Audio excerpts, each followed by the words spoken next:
September 20th, 1944, near Nancy, France.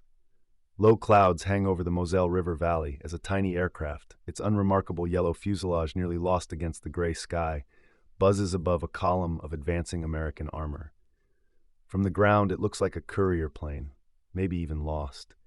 But strapped to its flimsy wings are 6 American M1A1 bazookas. Inside the cockpit sits Major Charles Bazooka-Charlie Carpenter, a former schoolteacher from Illinois turned Army Air Force's observation pilot. His aircraft, a lightweight liaison plane called the L-4 Grasshopper, a militarized version of the Piper Cub, has no armor, no guns, and an engine smaller than most family cars. And yet, in the patchwork farmland below, German tanks are burning. Before the war, Charles Carpenter taught American history at Urbana High School. To his students, he had a reputation: eccentric, tireless, and endlessly curious about machinery. When the United States entered World War II, Carpenter enlisted in the Army Air Forces, earning his pilot's wings in 1942. Unlike the glamorous fighter aces in P-51 Mustangs, Carpenter was assigned to fly the L-4 Grasshopper, a slow, fabric-covered aircraft used for artillery spotting, message delivery, and reconnaissance. At first, it seemed an inglorious assignment. The L-4 could barely reach 85 miles per hour, had no weapons, and was made largely of steel tubing and canvas. Its only power came from a 65-horsepower Continental O-170 engine, roughly equal to a lawn tractor's in output. But Carpenter was no ordinary pilot. The teacher's patience and imagination soon collided with wartime necessity. By mid-1944, as Allied forces pushed through France, German armor repeatedly threatened U.S. infantry positions faster than heavy anti-tank units could respond. Observers like Carpenter saw battlefield movements first. From the air, he could spot German tanks before they ambushed Allied columns, but he was powerless to engage them. He decided to change that. At forward airstrips dotted across liberated France, Carpenter studied discarded equipment. One item caught his attention: the M1A1 bazooka, the infantry's 2.36-inch rocket launcher. The rockets were light, simple, and carried a shaped charge warhead capable of penetrating up to 75 millimeters, about 3 inches, of armor. Working with ground mechanics from the 6th Armored Division, Carpenter devised a crude but workable bracket system to strap 3 double-tubed bazooka launchers, 6 rockets in total, onto the underside of each wing strut of his L-4. Firing circuits were wired through the cabin to a simple electrical trigger. It was an audacious idea. The Grasshopper, built to lift 2 men and a map, suddenly carried nearly 80 pounds of additional load, much of it unevenly distributed. But trials showed the aircraft could still take off and maneuver, barely. The Army command initially regarded the modification as madness. Carpenter's commanding officer eventually approved it only after he promised to fly test runs on his own responsibility. Carpenter affectionately named his modified L-4 Rosie the Rocketer after an Army friend's wife and began experimental combat in September 1944. His first engagement came near the town of Avranches, where a German armored column threatened to cut a road used by advancing American forces. Diving from 800 feet, Carpenter fired a full salvo of 6 rockets. 2 struck a German Panzerkampfwagen 4, setting it ablaze. The explosion startled German troops into retreat, believing an airstrike had begun. Radio reports crackled back to headquarters. The little cub just knocked out a tank. From that day forward, the legend of Bazooka Charlie spread across the front.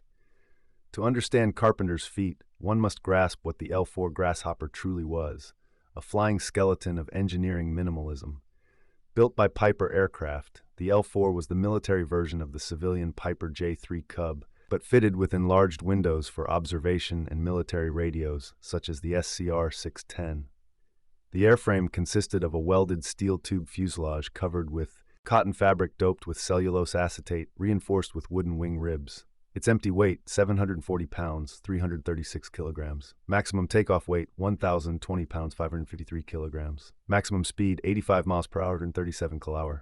Service ceiling, 12,000 feet, 3,658 meters. Range, 225 miles, 362 kilometers. For comparison, even the smallest fighter in Europe at the time, the Supermarine Spitfire Mach 5, weighed over 6,000 pounds and carried 6 machine guns firing almost 1,000 rounds per minute.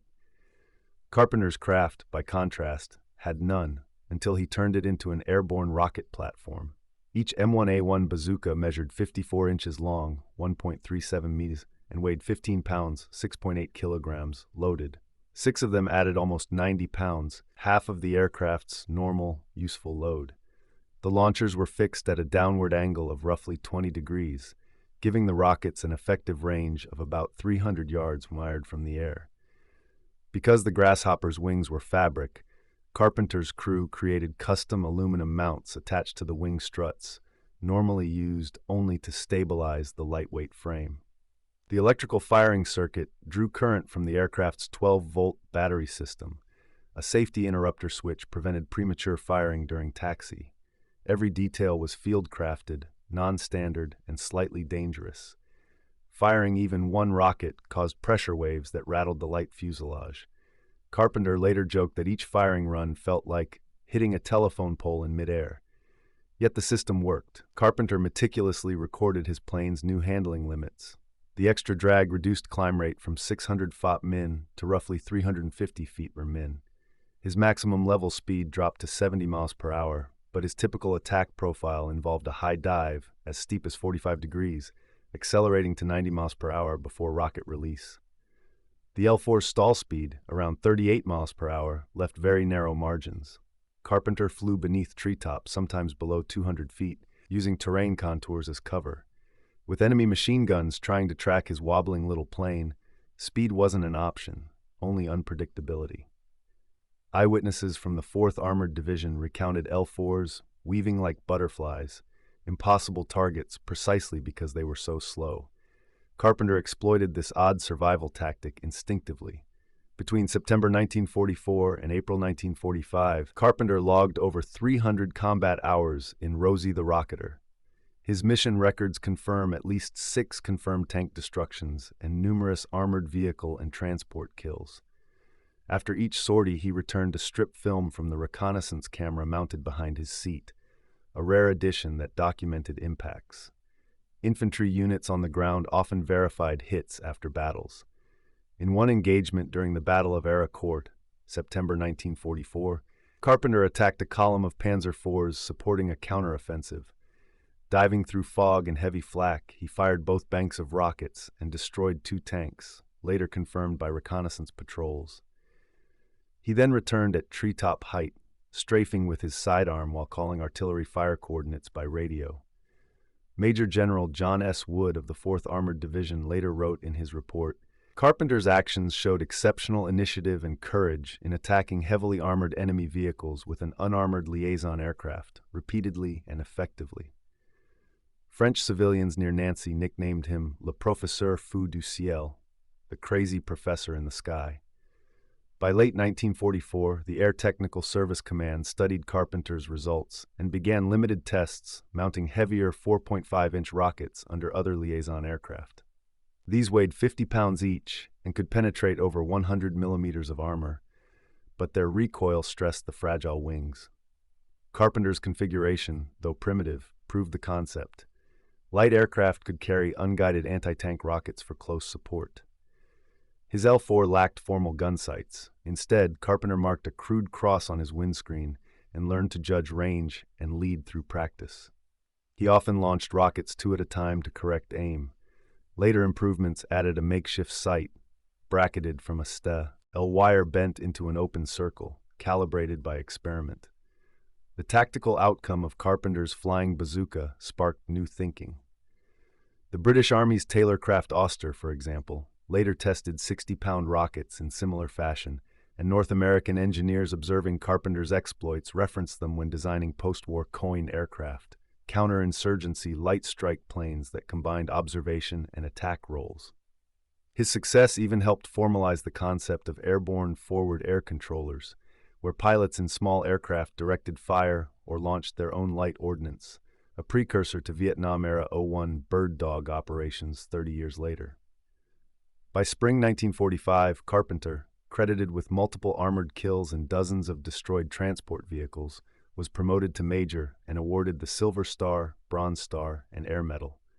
His L-4, battered but still functional, bore painted silhouettes of tanks along the fuselage, each marking a successful strike. He never claimed to be a tank ace. In interviews, he insisted, "I'm just a pilot who wanted to be useful. I figured if the infantry could use bazookas, so could I." As Germany collapsed, Carpenter returned to the United States, his exploits turning him into a minor wartime celebrity. Publications like Stars and Stripes featured the ironic headline, "School Teacher Makes Grasshopper Bite Back." After leaving the service in 1946, Carpenter continued flying in the reserves and eventually taught in the Army's aviation training programs.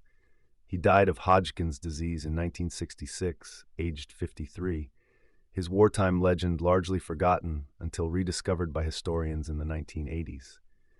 The aircraft itself, Rosie the Rocketer, was restored by the Collings Foundation decades later and displayed at the National Museum of the United States Army, painted exactly as it appeared in late 1944, 6 bazookas under its thin wings, unmistakable evidence of creativity under fire. On paper, the matchup was absurd, a kite against a fortress. But Carpenter understood a critical asymmetry, visibility and agility. His tiny plane could appear over a battlefield, fire, and vanish behind a ridge faster than a tank turret could traverse. Physics favored the tank. Psychology favored the pilot who dared to fight it anyway. Carpenter's field modifications were adopted informally by other artillery spotter units across Europe, though none achieved his level of success. His concept was an early demonstration of low-cost precision strike, a term decades ahead of its time. In Army Air Force's after-action meetings in 1945, commanders cited Carpenter when discussing the feasibility of weaponizing light aircraft for guerrilla warfare and special operations. His combat notes, preserved in the Air Force Historical Research Agency, outlined guidelines still relevant to irregular warfare theory. Mobility over protection. Speed and size can be substituted by invisibility and unpredictability. Firepower on demand. Light aircraft armed with rockets supply immediate support when heavier elements are delayed. Psychological multiplier. Fear of attack from unexpected vectors demoralizes ground armor crews.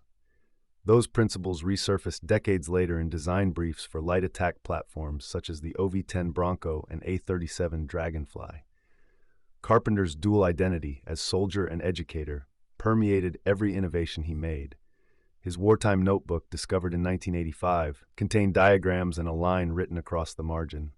A plane is a classroom if you bother to learn its limits. That mindset, simple yet profound, made him the kind of experimenter who pushes institutional boundaries. To his fellow pilots, his courage bordered on madness. To engineers, his improvisation foreshadowed entire branches of aerial doctrine. Historians of military technology often measure significance by scale, numbers of machines, tons of bombs.